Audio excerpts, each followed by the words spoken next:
à toutes et à tous, je suis Caroline Lamy, directrice des actions chez Crédit Mutuel Asset Management.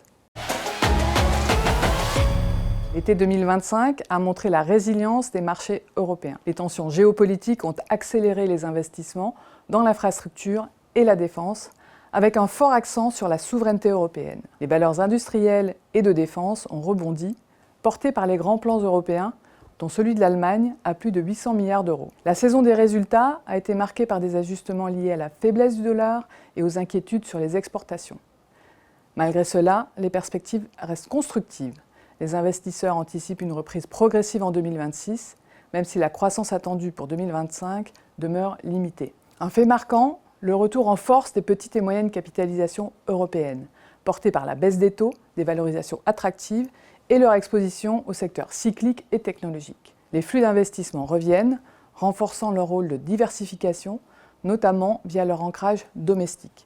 Aux États-Unis, les marchés poursuivent leur progression, soutenus par la technologie, la santé et la consommation, et une saison de résultats solide.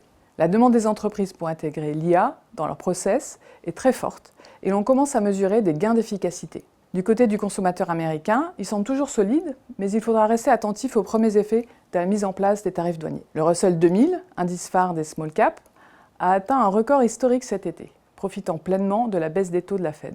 Les small caps bénéficient de valorisations attractives et il y a une anticipation pour que cette surperformance continue, même si la volatilité reste présente.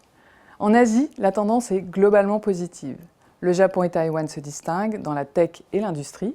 L'Inde profite d'une consommation dynamique et d'investissements soutenus de la part des entreprises, tandis qu'en Chine, la reprise reste fragile, mais les mesures de soutien ciblées bénéficient aux valeurs technologiques avec l'IA comme moteur.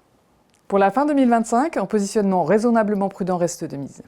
Les marchés restent soutenus par des politiques monétaires accommodantes et la solidité des fondamentaux. On note le retour des introductions en bourse qui animent le marché, Verisure, Autoboc ou d'autres, mais plusieurs risques persistent.